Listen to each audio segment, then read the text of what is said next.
Assalamualaikum warahmatullahi wabarakatuh.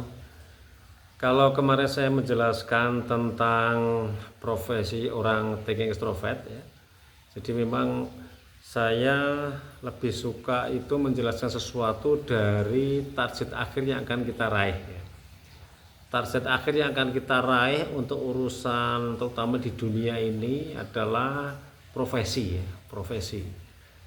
Meskipun nanti setelah kita berprofesi dengan baik, akhirnya biasanya orang tetap akan kembali berpikir bagaimana meraih akhirat dengan sukses ya. Untuk sementara ini kita tetapkan target akhir ada profesi.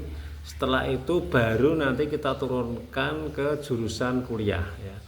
Untuk meraih profesi tadi, jurusan kuliahnya apa? Lah ini akan kita bahas saat ini.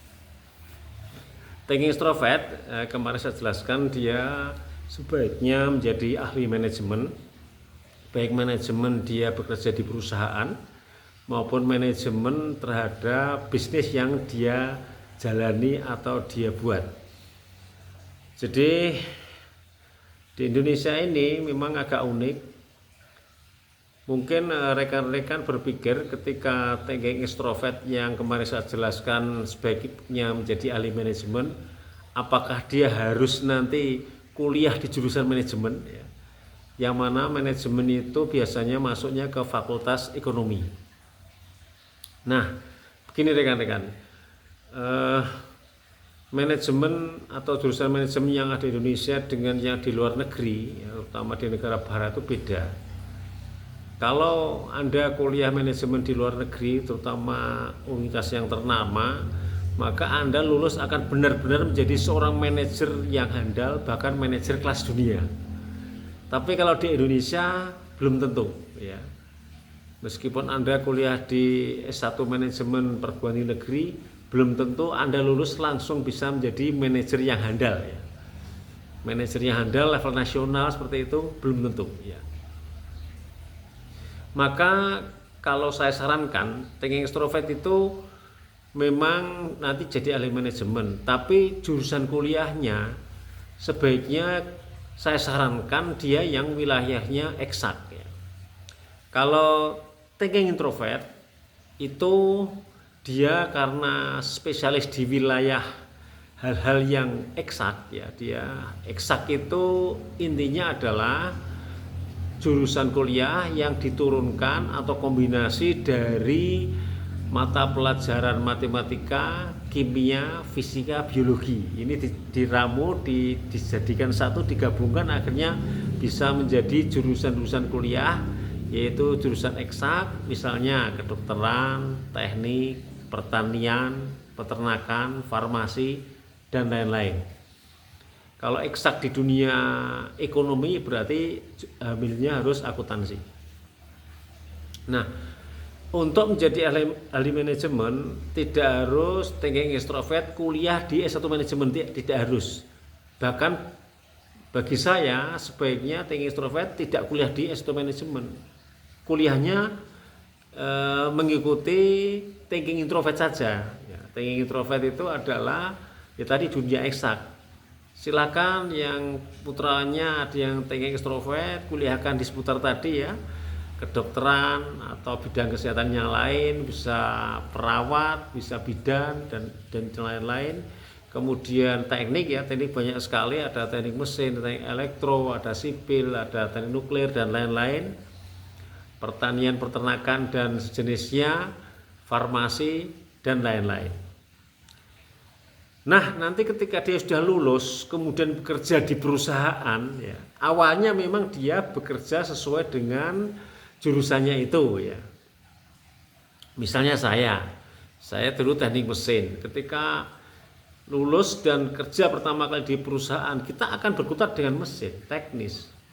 Tapi manakala kita sudah sekian waktu bekerja di perusahaan, katakan 2 tahun diangkat menduduki jabatan tertentu, kita punya anak buah misalnya 2 atau 3 atau 5, itu adalah yang kita kerjakan itu manajemen, memanage anak buah, memanage orang, mengatur orang. Nah, disitulah nanti peran thinking extrovert bisa berkembang dengan signifikan. Kenapa? Karena dia mengatur orang. Tetapi kalau thinking extrovert kuliah di S1 manajemen yang kalau saya katakan Indonesia itu pendidikannya masih belum bagus ya. Ini agak mengembang sedikit ya ke dunia pendidikan Indonesia. Jadi begini rekan-rekan, Indonesia itu agak unik. Ada kuliah ya, secara akademisi dengan sertifikasi kompetensi itu dibedakan. Ya. Apa itu sertifikasi kompetensi? Yaitu sertifikat atau pengambilan sertifikat yang itu menjamin kita punya kompetensi tertentu. Kompetensi itu gabungan dari 3, yaitu ilmu, skill atau keterampilan, dan 3 attitude, sikap. Ya. Sikap di sini nanti ada 4 hal, yaitu personality, mentality, morality, dan spirituality. Intinya nanti kalau bahasa umumnya attitude itu akhlak gitu aja. Ya, meskipun itu makna terlalu sempit tapi bisa diwakili dengan akhlak. Nah, di Indonesia antara sertifikasi kompetensi dengan akademisnya itu terpisah. Akademis itu nanti kita dapat ijazah sarjana S1, ya, ijazah S1 itu sarjana. Sedangkan kalau sertifikasi kompetensi kita mendapatkan sertifikat jaminan dia bisa kerja. Ini dipisah. Maka Indonesia banyak pengangguran. Orang lulus sarjana manajemen, S1 manajemen, tapi karena nggak kompeten ya, mengatur orang juga hanya teori, tidak sampai praktek, akhirnya ya masuk perusahaan tidak siap kerja, tapi siap training. Yang direbutkan satu posisi sebuah perusahaan itu berpuluh-puluh yang merebutkan, ya akhirnya banyak yang nggak keterima, banyak yang nganggur Indonesia itu.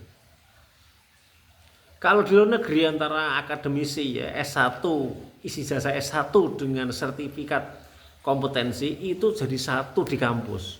Jadi orang lulus sarjana, misalnya teknik elektro, ya dia secara teori tentang elektro bisa. Kalau mau memperbaiki segala sesuatu yang itu benih elektro juga bisa. Bahkan membuat alat-alat di dunia elektro juga bisa. Kenapa? Karena kompetensinya menempel pada akademis yang ada di kampus. Kenapa agar kita berkembang kok kita sebaiknya jurusan eksak dulu, orang TE, thinking extrovert? Karena kalau Anda thinking extrovert kuliah di wilayah eksak, apalagi teknik ya, yang cukup berat logikanya, lebih berat lagi kedokteran, otak kita terlatih ya untuk terus belajar dan siap menyelesaikan masalah. Itu yang dicari perusahaan di Indonesia. Maka Anda jangan heran, bank itu nyarinya malah orang teknik. Alasan mereka apa coba? Ya kalau orang teknik itu suka dan terlatih untuk dikasih materi baru dan berusaha menguasainya dengan taktis, dengan cepat, dan mereka siap untuk itu. Daripada mereka merekrut lulusan dari S1 ekonomi, baik manajemen maupun akuntansi, mereka lebih menyukai orang teknik karena dianggap lebih siap untuk diberi tantangan besar. Maka sekali lagi berarti kalau Anda itu putranya thinking extrovert, jurusan SMA-nya IPA sudah benar ya. Saya nggak tahu sekarang IPA itu dipisah biologi, fisika atau enggak, saya nggak tahu. Kalau zaman saya di era tahun 80-an atau akhir 80 itu jurusan SMA itu ada fisika, ada biologi. Tapi sekarang saya belum update lagi apakah itu seperti itu atau jadikan satu sebagai jurusan IPA. Jadi kalau thinking extrovert jurusan SMA-nya IPA, kemudian S1-nya dia yang eksak ya, kedokteran, teknik dan seterusnya. Kemudian setelah lulus bekerja dimanapun, tolong disiapkan untuk memanage orang. Syukur ketika Anda sudah bekerja, Anda juga mengikuti training-training yang di luar, baik yang diselenggarakan negara maupun swasta, yaitu kompetensi di bidang manajemen ya. Banyak training manajemen ya, baik bisnis maupun manajemen SDM dan lainnya, silahkan diambil ya. Rekomendasi saya untuk urusan bisnis maupun manajemen SDM itu silakan ke Coach Armala ya, Human Plus Institute lembaganya, kemudian Coach Fahmi, Coach Fahmi itu di Malang, kalau Coach Armara di Jakarta. Nah itu untuk mengasah manajerial kita sehingga kita nanti bisa sukses di pekerjaan kita, baik kita bekerja di perusahaan orang lain maupun kita berbisnis sendiri. Demikian jawaban saya untuk jurusan kuliah anak thinking extrovert. Demikian dari saya Sofyan Abdillah. Assalamualaikum warahmatullahi wabarakatuh.